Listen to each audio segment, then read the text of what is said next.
mean that the fire will always be burning? Huh? No, and the answer is no.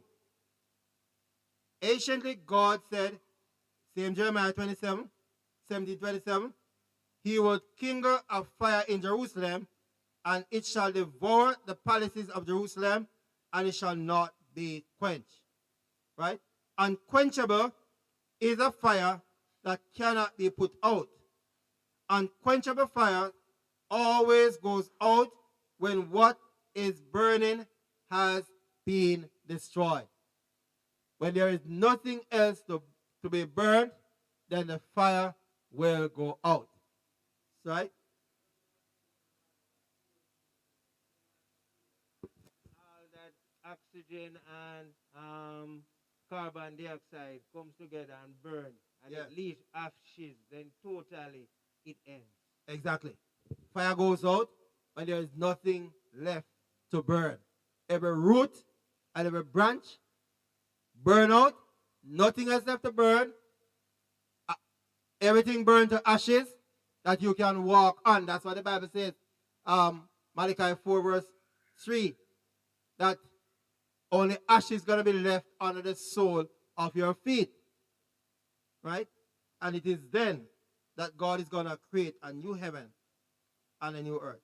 So then, in light of all of this, what is the meaning of everlasting fire? Look at what Matthew 25:41 says. Then shall he say also unto them on my left hand, depart from me, ye cursed, into everlasting fire, prepared for the devil and his angels. What does it mean when it speaks about everlasting fire?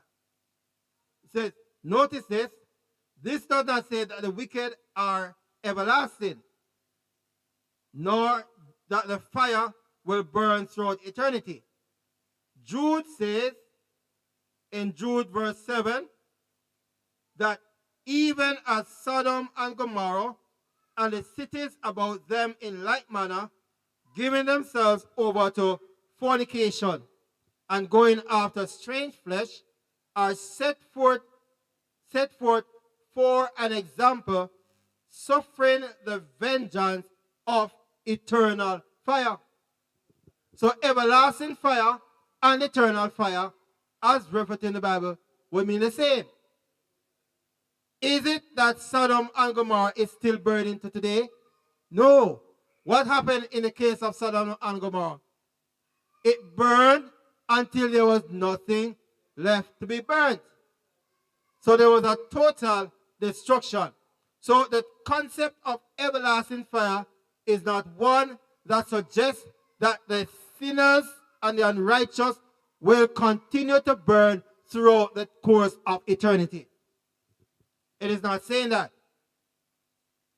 The Dead Sea is now where the city of Sodom and Gomorrah once stood. Right? That's where the Dead Sea is. And the Dead Sea is a body of water. They say you can't drown in it. Yes, there's a dead body of water. Right?